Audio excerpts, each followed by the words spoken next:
大吉大利！今天吃鸡，我们来做个香煎鸡。准备食材：鸡肉半边、蒜片、姜片、葱白、辣椒片，还有一点胡椒棒。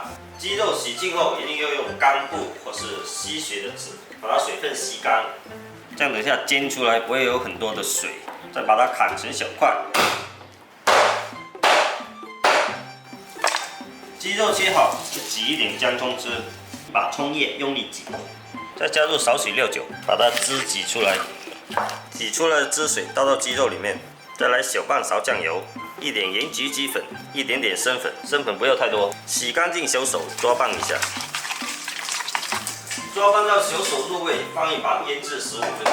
再来调个汁水，一勺酱油，几滴老抽，一点点蚝油，一点香油，给它搅拌均匀。起锅烧油，锅烧热下油，转小火下鸡肉。 中小火慢煎，做这道菜一定要洗干净后吸干水分才来切鸡肉。如果鸡肉切好再去洗，等下煎出来非常多的水分。一面煎熟再翻另一面。那天去福建吃了一道干煎鸡，也非常的好吃。改天我们来一下它的做法。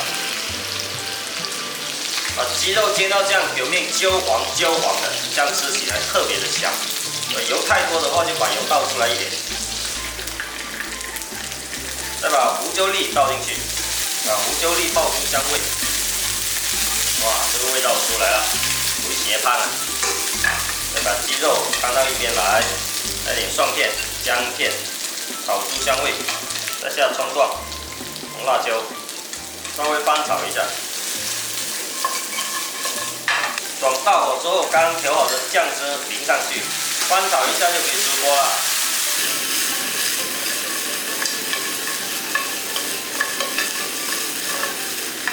看这鸡肉，想吃吗？简单易做又美味的香煎鸡，鸡肉这样做外香里嫩，非常的下饭，好吃不腻，非常的香，做各位。